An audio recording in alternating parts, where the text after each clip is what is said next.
Pemirsa, Wakil Presiden Republik Indonesia Gibran Rakabuming Raka kembali melakukan kunjungan kerja ke Provinsi Bali.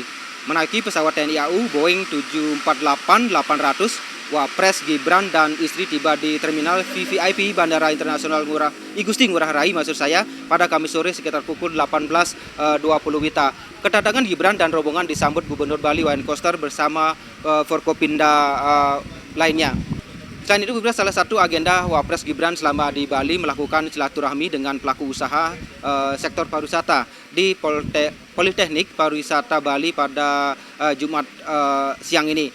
Pertemuan digelar secara terbatas khusus yang mendapatkan undangan mengingat kapasitas tempat juga terbatas seperti itu. Awak media juga tidak diperkenankan untuk masuk ke ruang pertemuan Aula Widya Tula Poltekpar Bali ini. Saat ini pertemuan sedang berlangsung dan dihadiri oleh para pelaku pariwisata. Wapres tadi juga tampak didampingi oleh Menpar dan Wamenpar serta menteri terkait termasuk Gubernur Bali Wayan Koster. Selain itu, pemirsa, pengamanan juga cukup diperketat di lokasi acara seperti itu.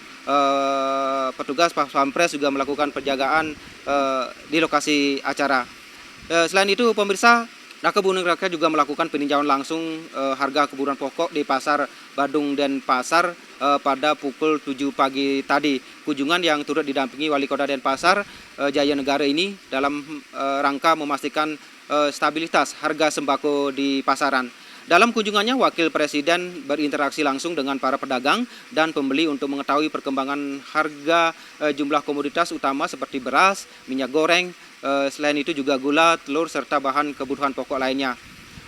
Selain itu, pemirsa, dapat juga saya informasikan awalnya Wapres Gibran juga sempat dijadwalkan menyempatkan diri berkunjung ke Kabupaten Kelungkung pada pagi hari tadi. Namun perubahan jadwal membuat agenda pariwisata dipindahkan ke pagi hari sehingga kunjungan ke Kelungkung tidak dapat dilakukan.